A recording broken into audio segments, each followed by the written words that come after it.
सारे बहन भाइयों ने हाथ जोड़कर राम राम। मैं आपने एक तुलसी विवाह की कथा सुनाऊँ हूँ। पसंद आवे तो लाइक करियो और शेयर करियो। माता तुलसी का असली नाम वृंदा था।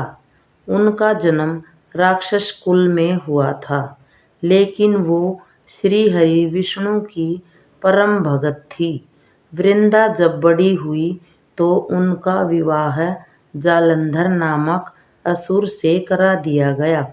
वृंदा भगवान विष्णु की परम भक्त तो थी ही, साथ ही वो एक पतिव्रता स्त्री भी थी।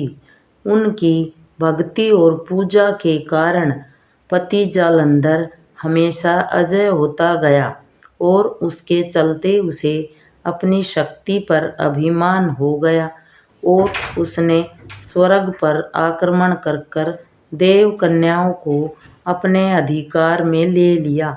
इससे क्रोधित होकर सभी देव भगवान श्री हरि विष्णु के शरण में गए और जालंधर के आतंक का अंत करने के लिए प्रार्थना करने लगे।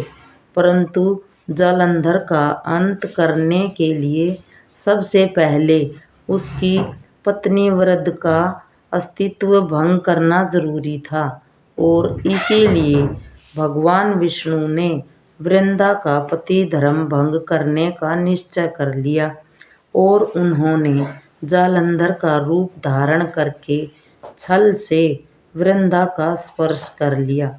वृंदा का पति जालंधर देवताओं के पराक्रम से युद्ध कर रहा था, लेकिन वृंदा का अस्तित्व होते ही वह मारा गया। जैसे ही वृंदा का अस्तित्व भंग हुआ, जालंधर का सिर उसके आंगन में आ गिरा और तभी वृंदा को भगवान श्री हरि विष्णु के छल का पता चल गया और उन्होंने विष्णु से कहा, हे नाथ, मैंने पूरे जीवन आपकी आराधना और भक्ति की, आपने मेरे साथ ऐसा क्यों किया? इस प्रश्न का उत्तर श्री हरि नहीं दे पाए और वृंदा ने भगवान विष्णु से कहा कि आपने मेरे साथ एक पाषाण की तरह व्यवहार किया है।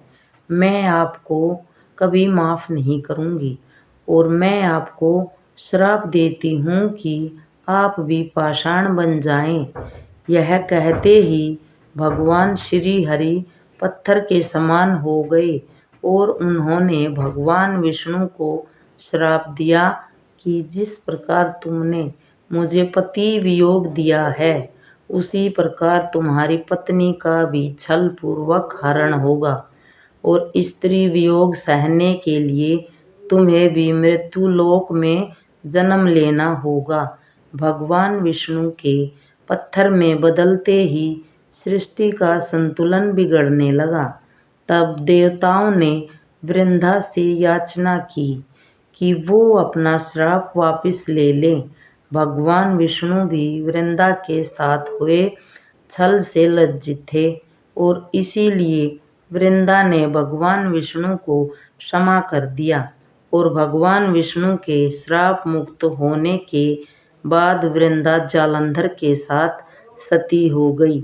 वृंदा की राख से एक पौधा निकला जिसे श्री हरि विष्णु ने तुलसी का नाम दिया और वरदान दिया कि तुलसी के बिना मैं किसी प्रसाद को ग्रहण नहीं करूँगा और मेरे शालिग्राम रूप से तुलसी का विवाह होगा और जो लोग इस तिथि को तुलसी विवाह करेंगे उन्हें सुख और सौभाग्य की प्राप्ति होगी। जय तुलसी माता की।